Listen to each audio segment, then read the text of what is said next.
ఇడ్లీలోకి చట్నీ ఎలా తయారు చేసుకోవాలో చూద్దాం. పావు కప్పు కొబ్బరి చెక్కు తీసి పక్కన పెట్టుకోవాలి. మిరపకాయలు 3 నుంచి 5 దాకా, 4 తెల్లబాయలు, చింతపండు కొంచెం, ఎర్రగడ్డలు 3 మధ్య తరగతివి తరుక్కొని వేసుకోవాలి. శనగపప్పు 2 టేబుల్ స్పూన్లు,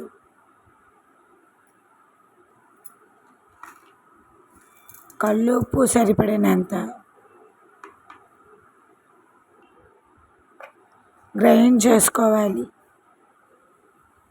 ఇప్పుడు బాండాలు పెట్టుకొని ఆయిల్ వేసుకొని మినపప్పు, ఆవాలు,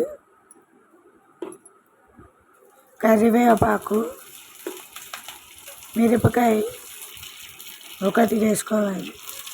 ఎర్రగడ్డలు కొంచెం తరిగిని వేసుకోవాలి. కొద్దిగా వేగాక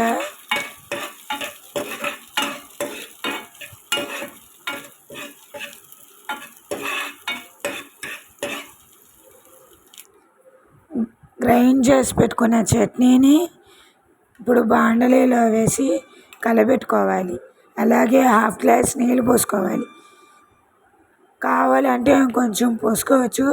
అంటే ఇడ్లీలో వేసుకునే విధంగా జారుగా ఉండేలాగా చూసుకోవాలి.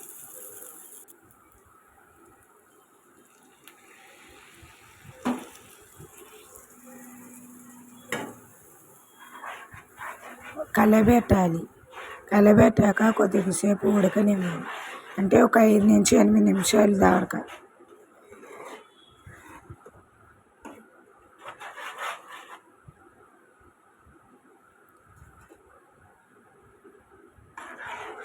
చూపించిన విధంగా చట్నీ తయారవుతుంది.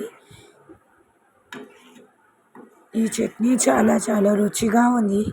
నాకైతే చాలా బాగా నచ్చింది. మీకు నచ్చుతుంది అనుకుంటున్నాను.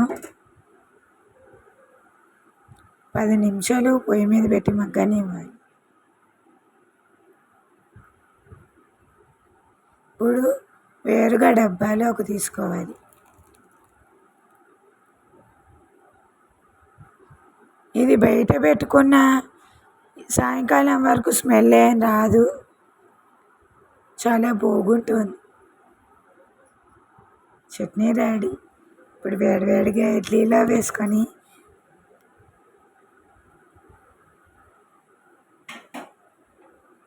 ఎలా ఉంటుందో టేస్ట్ చూద్దాం.